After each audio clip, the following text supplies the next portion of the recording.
Magandang araw ulit sa inyong lahat mga kamatsas. Dito naman tayo sa match number 2 na i-analyze natin sa bakbakan nila world number 1 Magnus Carlsen at Super Grandmaster Amin Tabatabai ng Iran. Ayan, ka-teammate yan ni Mag Sudlu, no? Malalakas yan sa Iran. Lalahatin nating i-analyze ang games para malaman natin ang total scores at syempre para makapulot tayo ng mga technique na magagamit natin sa ating paglalaro.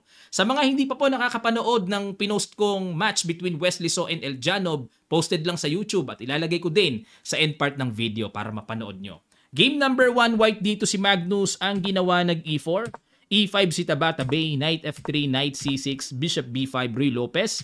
Nag-A6, classical, at nag-Knight F6, Castle, Knight takes E4. Aba, mukhang preparado yata si Tabatabai sa sharp line na ito. Nag-D4 at B5 paalis muna, then nag-D5 para pagtibayin ang Knight sa E4. Kasi dito mga kamatsas, kung ang gagawin ay kakapturin ang pawn sa D4, delikado masyado yan. Maraming komplikasyon na paparating dyan. May Knight C3 lines na pag kinapture ng pawn, may Bishop takes D5. Nako, sabog-sabog yan. Kaya dito ang ginagawa ng black, nagdi-D5 na lang at pinapabawi ang lamang na isang pawn. Bishop E6 kailangan depensahan. At nag-Bishop E3 develop, Bishop E7 magka-castle na. C3 control sa D4, castle, knight BD2, challenge sa knight, at nagparamdam kagad si Tabatabai ng malakas na pin.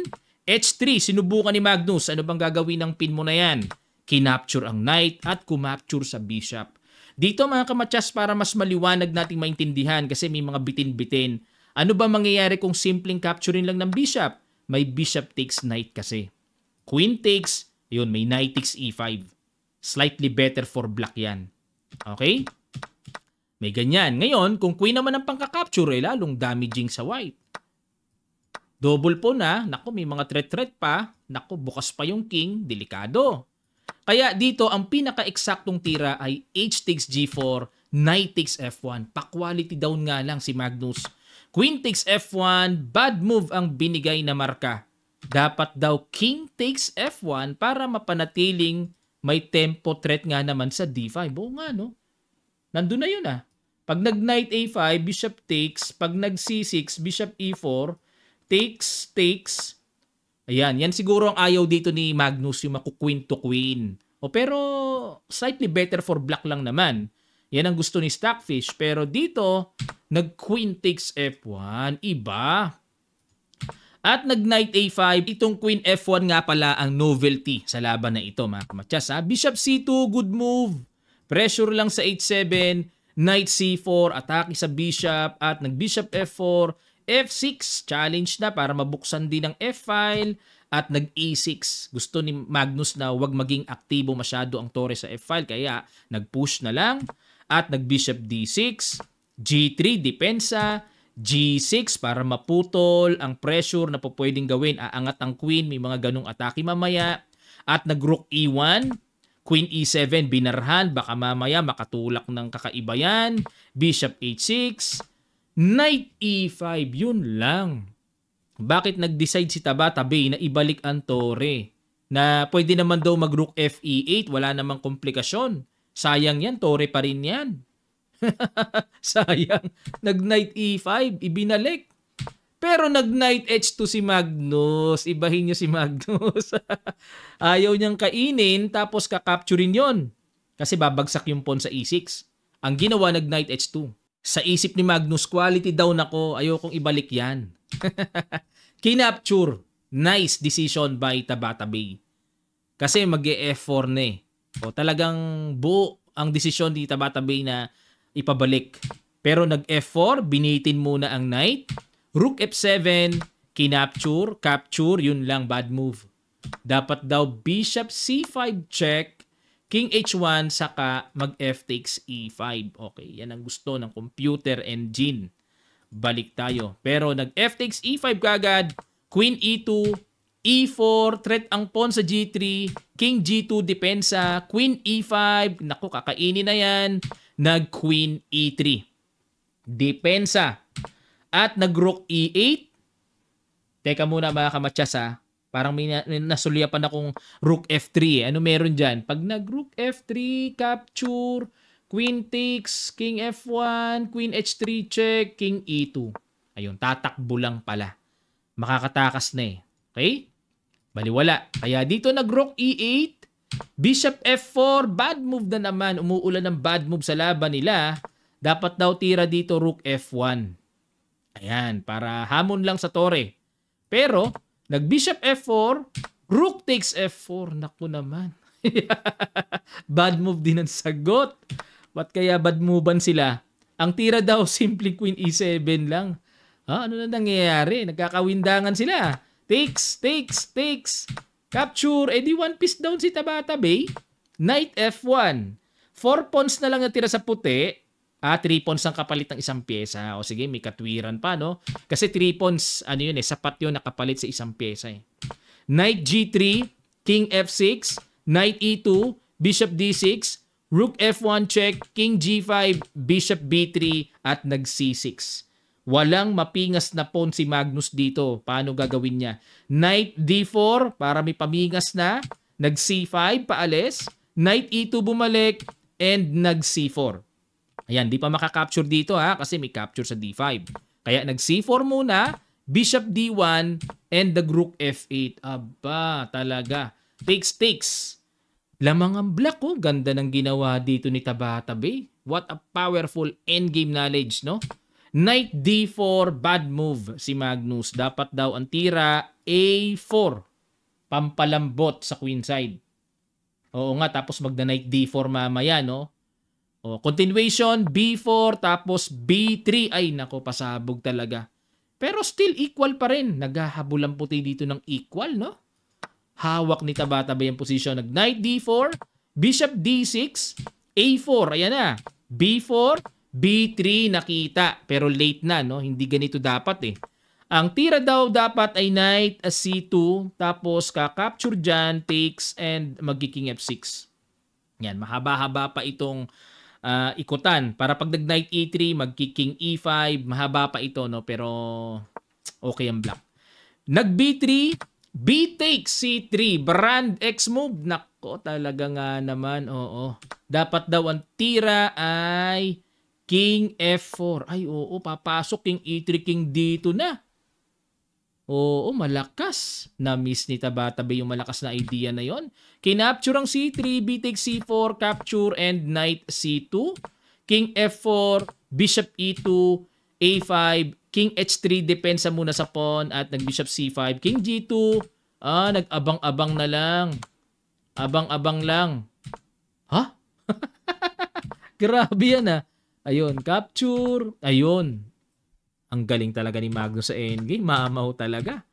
Knight E1. Parang talo siya, no? Unang tingin, parang losing kasi ang lakas ng paspon. Bishop D4, Knight D3, check, King G3, King E2. Pero equal naman ang evaluation. H4. Ay, grabe. Perfect defense by Magnus, Perfect defense, Sakto hold lahat.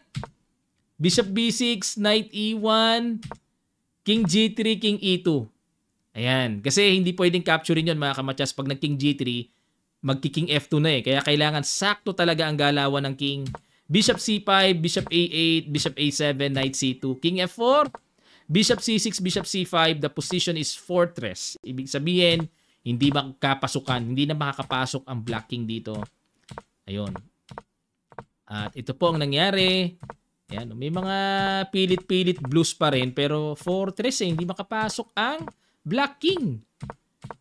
What a perfect defense by Magnus. No? Maswerte si Magnus dito kasi talagang kanina, naku, kung ako yata mag-handle ng puti, bibigay na ako. Sobrang lakas ng pawns ng Black. Pero dahil sa husay ni Magnus magkarkula, ay talagang grabe na hold pa niya, no? Tabla ang first game. Lipat tayo ngayon sa game number 2.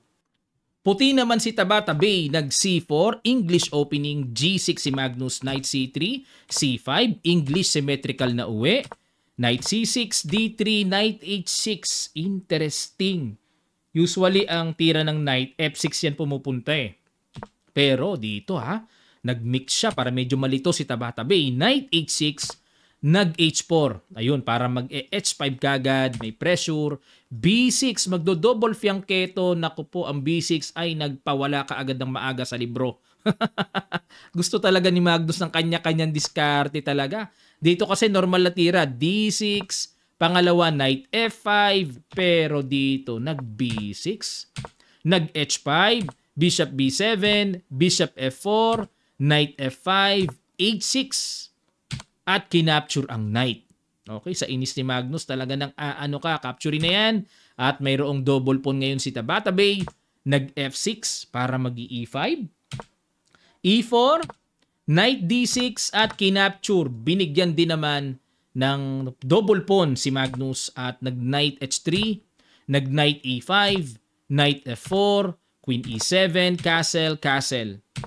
Rook E1, rook A E8, A4. Naku, babasag. Mahilig si Tabatabai sa mga ganyang tira, no? Yung mga nakakailang. Mag-A5 na eh. At nag-Queen D8, nag-A5, at nag-capture, D4. Teka lang. Bigay na naman yung pawn sa C4 ah. Knight F7 para kuhanin ang pawn sa H6 at nag-Queen A4. Ayun na, pipitasin na yung pawn sa A5. Bumigay na yung pawn. Lumalabas, parang na-overextend yung pawn eh, no? Takes, at nag-A6. Okay, endgame na naman ito. Knight D5, King G7, Rook B1 atake sa bishop, Rook B8 depensa lang, kumapture na, takes, at nag-Knight F7, ilalagay yung Knight sa D6 o kaya sa E5, nag-F4 para di makaporma yung Knight dyan, Knight D6, Rook C7, and nag-Bishop C6. Takes. Again, para sa akin, okay din naman ang posisyon dito ni Tabatabai. Napaka-active ng Torin niya. Pwede siya mag-Rook A7. Pero nag-Knight F6, yun lang. Brand X move ang pinili. Kumpara sa branded move na Knight to B4 para may threat din sa Pawn A6. Yan ang pang-equal. Hindi pa makakapasok ang Tore. Nakapambara pa. Ayun. Na-miss ni Tabatabai pero ang kinapture niya yung Pawn sa F6. Rook B1 check, brand X din. Dapat daw ang tira Rook B7. Hulihin na ang Tore. Capture then Knight takes B7. Okay? Slightly better for black pa. Kasi mayroong pass pawn na unti-unting gagalaw yan dyan. Oo nga, bitin lang yung knight oh. Pag nag-Knight D5 dito, mag-A5, delikado sa outside pass pawn. Okay, pero na-miss ni Magnus, nag-Rook B1 check, King H2, at nag-Rook B7, na-realize ni Magnus, na-realize na niya, naihabol niya.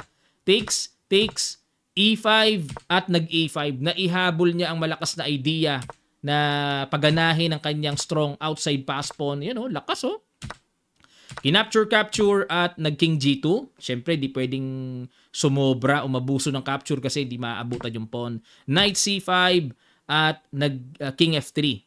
Yan, sa mga ganito, ingat pa rin sa mga hakbang Pag nag-King F2, may Knight D3. Check. Huli yung Knight, sacrifice para lang makatawid yung pawn. Kaya dito, ginawa ng King F3 si Tabatabai at nag-H5, King E3, at nag-King F7, Knight A2, Knight E6, King E4, Knight G7, ayun, G5. Naku, mamaw talaga sa endgame. Mamaw talaga. Pambihirang Magnus Carlsen to. Mamaw sa endgame talaga. Ang hirap kalabanin sa endgame. Galing dinapitas yun Ito na naman ang problema. Nip talaga. Kahanga-hangang kakayahan sa endgame yan. At nag-Knight B4, nag-H4, King B3, H3, Knight D3, H2, habol! Knight E4, at mapupwersa talagang pumunta yung Knight sa H1. Kasi, di pwedeng capturing yon, di ba? King takes. Nilinis muna, Nilinis muna. Check. Linis muna. Nep yan. Nilinis lang ang galing. Ayun. Resign. Grabe, kakaibang level of endgame application ang ginamit ni Magnus. Malakas na si Tabatabai pero wala talaga. Halimaw ang ginamit na technique sa endgame. Yung mga G5 sacrifice na pinabisi muna dun sa kabila, then later on dito naman sa kabila, magpe-penetrate ng gulo-gulo. Ay nako, what a game by Magnus. So ang score ay 1.5.5. 1 point na lang kailangan ni Magnus para manalo dito sa quarterfinal round Naipanalo niya kaya o nakabawi si Tabata Bay? Tingnan natin ang game number 3.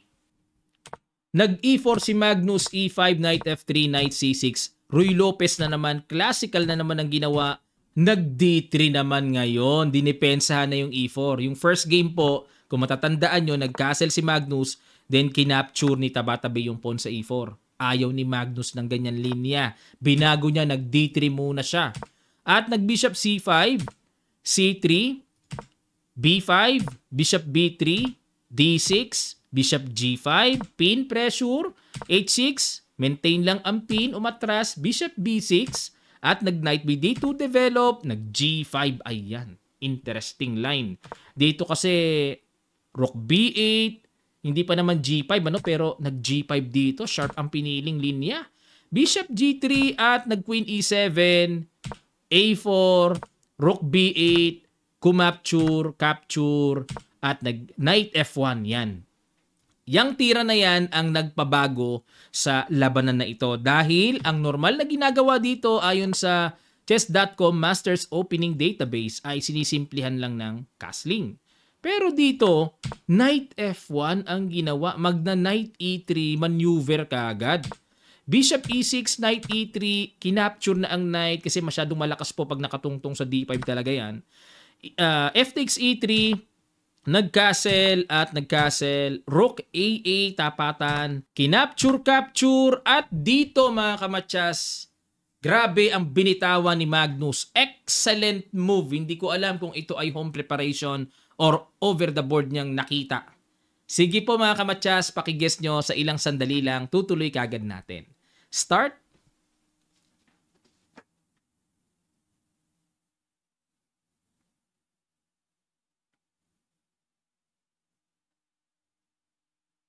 Maraming salamat. Congrats sa mga nakakita. Knight H4 na pala. Pupunta sa F5. Excellent move. Nag-Bishop G4. Ayan, teka muna mga kamatsas. Preno muna tayo. Isa-isahin natin. Ano mangyayari kung capturein ang Knight sa H4? May Bishop takes H4. Mababawi din naman yung Knight. Plus, may expose na ang Black King dahil bukas na yan. Delikado na yan. Okay, delikado na. Ngayon, paano kung kumapture muna dito sa B3? Magku-Queen takes B3. Ganun pa rin naman, magna-Knight F5 na diretso at hindi makapture-capture yan, mauuwi pa rin sa ganyang tema. Very strong Knight H4 by Magnus. Kaya nag-Bishop G4, Queen E1, Knight A5, Bishop D1, challenge sa Bishop, tinanggap, at nag-Knight F5 muna, inatake muna ang Queen. Queen E6, Queen takes Bishop, at nag-King H7, depensa muna sa pawn, nag-H4. Ayun, mukhang para sa akin basag naman no? Tapos King F2, Rook H1 na magandang paparating na atake, pero bad move, guys, Stockfish. Dapat daw ang tira ay D4. Nako, nakakailang naman tong tirang to. Parang, paano kung capturein ng pawn sa E4? Magdi-D5. Ang hirap makita. Pag nag-Queen G6, Knight E7, Queen G7, Queen C2 pin. Nako, dun palang lalabas yung karga ng tira. May ganun pala. Okay. Malinaw na, no? Pero nag-H4 si Magnus. Rook G8 dinipensahan pero Brand X defense. Ang branded defense ay Knight B3 para may Rook A1.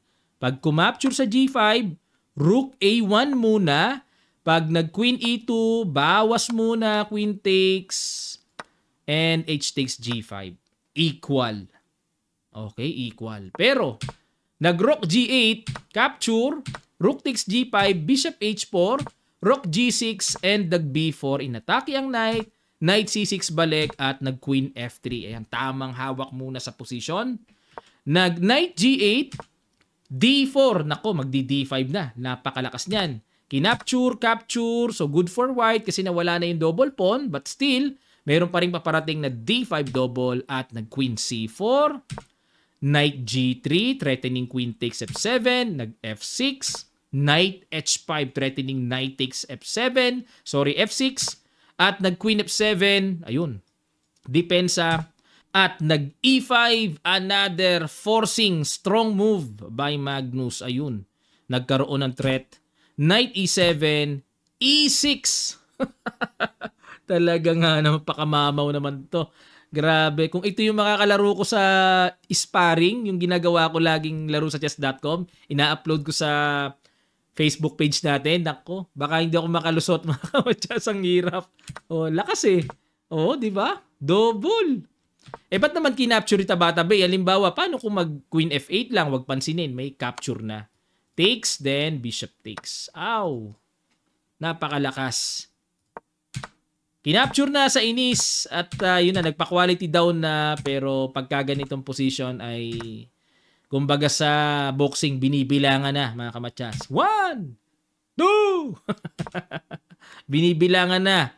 Magbuhat sa pagkahilo ng malakas na punch. Ayan, Queen E2, para pin, hindi makagalaw ang tore. King H2 lang. Iwas lang para wala na mga check-check. Queen E4, threat sa bishop. Bishop F2, Knight 8 E7 at nag-Rook E3. Queen F4 checking G1, C6, C4, D5, C5. Inilak na ni Magnus para wala nang gulo-gulo si Tabata Bay pa. Knight F5, threat sa tore at nag-Rook F3. Nako yun. Pwersado yan, check.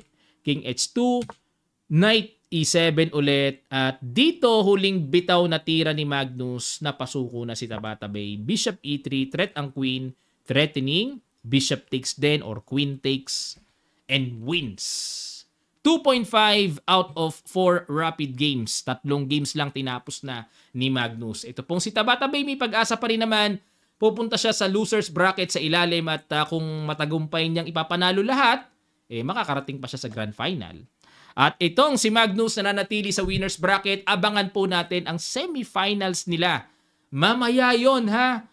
Madaling araw, alas 12:50. Magla-live tayo mga kamatsas ha. Abangan nyo ha.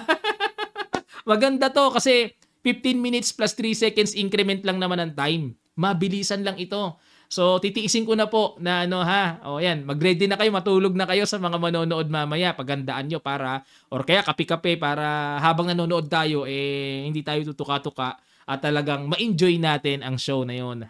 Live tayo mamaya between, sino ba makakalaban ni Magnus? Si Caruana. At sino naman ang makakalaban ni Wesley So? Yan ang abangan nyo kasi mag-a-analyze pa tayo ng isang match Maraming salamat sa mga gusto pong mag-avail ng ating Kamatsas merchandise. Click nyo lang ang link na nasa comment section below. Pili na po kayo, papadala namin sa inyo door to door. Pwede po nating pirmahan, depende po sa inyong mga request. Thank you so much. Kita kits!